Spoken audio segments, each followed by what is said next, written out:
Breaking news. Mithun రెడ్డికి bail మంజూరు చేసింది ఏసీబీ కోర్టు. లిక్కర్ కేసులో A4 గా ఉన్నారు Mithun Reddy.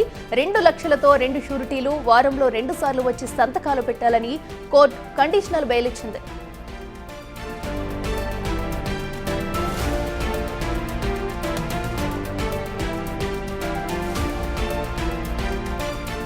రెడ్డికట్టు AP liquor scam లో A4 గా నిందితుడిగా ఉన్న మిథున్ రెడ్డికి అయితే ఎట్టకేలకు బెయిల్ లభించింది. అయితే కొన్ని షరతులతో కూడిన బెయిల్ అయితే మంజూరు చేసింది కోర్టు.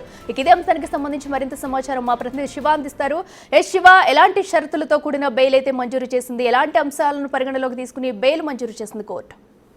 మొత్తం మీద చూసుకుంటే ఎంపీ మిథున్ రెడ్డి జూలై 20వ తేదీన ఆయన అరెస్ట్ అయిన పరిస్థితి కనిపిస్తా ఉంది. 2 రోజుల పాటు సిట్ విచారణకు ఆయన హాజరైన నేపథ్యంలో సిట్ అధికారులు ఆయన అరెస్ట్ చేస్తున్నట్లు కూడా ప్రకటించారు. సుప్రీంకోర్టు ఆదేశాల ప్రకారం కూడా ఆయన ముందస్తు బెయిల్ దాఖలు చేసుకుని ఆ తర్వాత విచారణకి హాజరు కావాలని చెప్పి కోరిన నేపథ్యంలో ఆయన జూలై 20న ఏసీబీ అధికారులు అంటే సిట్ అధికారులు ఆయన అరెస్ట్ చేసిన పరిస్థితి కనిపిస్తుంది. దాదాపుగా 71 రోజులుగా ప్రస్తుతం ఆయన రాజమండ్రి సెంట్రల్ జైల్లో రిమాండ్ ఖైదీగా ఉన్నారు.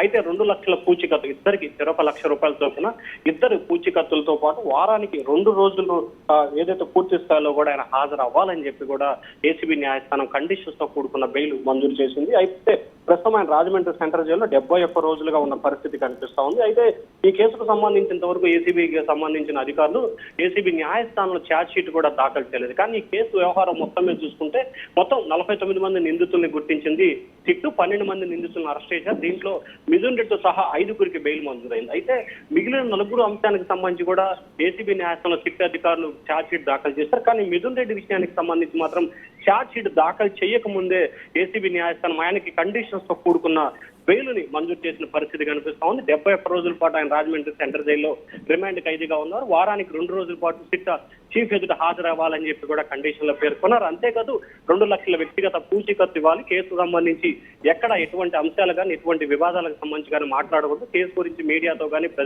మిగిలిన వ్యక్తులతో కూడా మాట్లాడకూడదు. కేసును ప్రభావితం చేసే వ్యక్తులని ఎవరిని బెదిరింపులకు పాల్పడకూడదు అంటూ కూడా ఏసీబీ న్యాయస్థానం తన తీర్పులో వెలువరించింది. Right Shiva, thank you.